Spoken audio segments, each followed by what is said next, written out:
Hey, I'm Remedy, and welcome to my first video, and this is just going to be a quick top 10 of my favorite anime, and yeah, I hope you guys enjoy it. If you do, subscribe, like, and I'll be back for an AMV soon. Bye.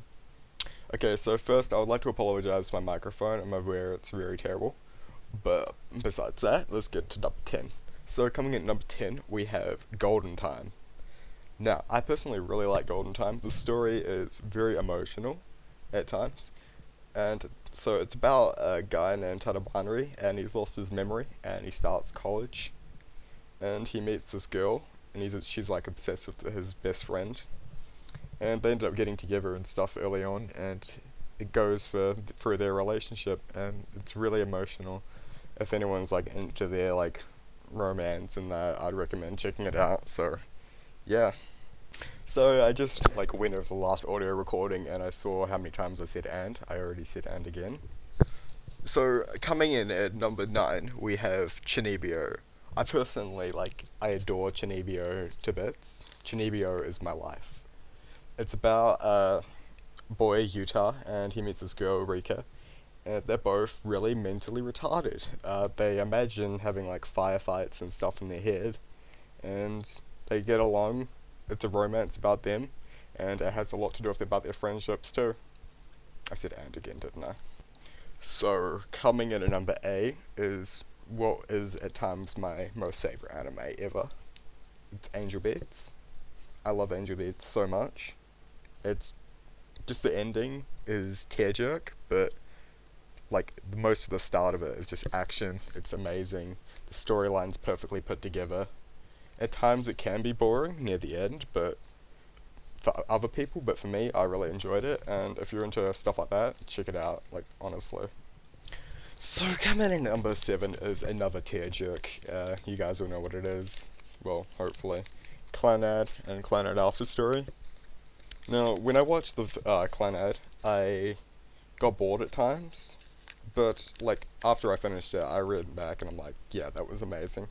It was so well put together. But in Clannad After Story, I spent the whole time crying rather than watching it, so that's the only problem with it. The storyline's so well put together, everything that goes together makes sense in the end, and it's just a perfect anime. So coming in at number 6 is Fairy Tail. Now if you haven't heard about Fairy Tail's about magic and wizards and epic battles and dragon slayers. So that's basically the easiest way I can describe it. But besides that, it's just such a wonderful series. I can't even imagine it ending. Just tear me to bits if it ended. It has like so much potential to even go further than what it is at the moment, and I just can't wait to catch up to where the manga is at the moment because it's getting even better. And I just want to see more of Fairy Tail. So check it out if you haven't. Okay, so this is really difficult for me to put at number 5 because of how much I personally loved it. But for number 5 is Blue Spring Ride. Now, Blue Spring Ride is something that I wouldn't consider complete, but that the manga has like 3 times the length of the anime. And the anime actually has a decent ending from what I've seen. But it's about a girl who liked a guy in middle school, and he disappeared for ages. He comes back, and he's completely different to what she knew, and she's always also completely different from what he knew. And it's about them falling in love with each other again, and it's so well built together. It's got a love triangle in it, but you can see that the other way wouldn't work out, so it's not a painful love triangle. So if you like romance, please check that out. So for number 4, I kind of put in something really cliche, but I love it so much. Naruto. Personally, I really enjoy Naruto. It's just got such good combat. Like, it's really intense at times. It's emotional. It's action-packed in a sense. And it's just so well put together. I actually have a Hinata wall scroll behind me. I might show on the camera real fast.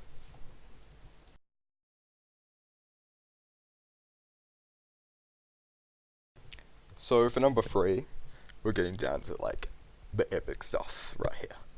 We got Fate Stay Night, Unlimited Blade Works. Now I love Unlimited Blade Works so much I can't even describe how happy I was when Season 2 came out. Season 2 just completed it for me.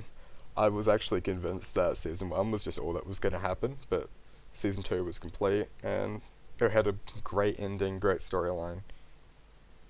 Just great. Yeah. So, I know what people are going to say to me for what number 2 is. Oh my god, you're so gay, you like so much romance. No, it's just my personal preference, okay? For number 2 is My Love Story. My Love Story is just a great romance, proves that anything can be possible. It's about a big guy named Gouda, and he meets this girl, Yamato, and she basically falls in love with him after he saves her from a molester. And the anime is just about their time together. It's really well put together, and if anyone is interested in that, yeah. Okay, so before we go to number 1, I'm just going to do this cliche honorable mentions.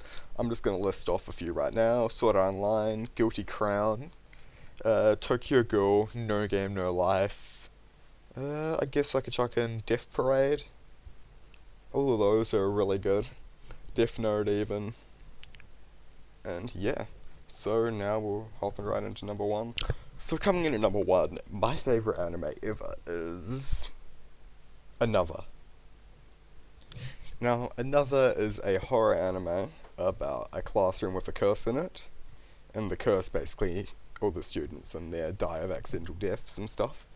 You've probably seen the famous umbrella scene with the girl falling down the stairs, and yeah, it's so perfectly well put together. If you're into horror, or just horror animes, or horror mangas, or anything, it's so amazing. Just check it out, because, oh, I can't even describe it in words.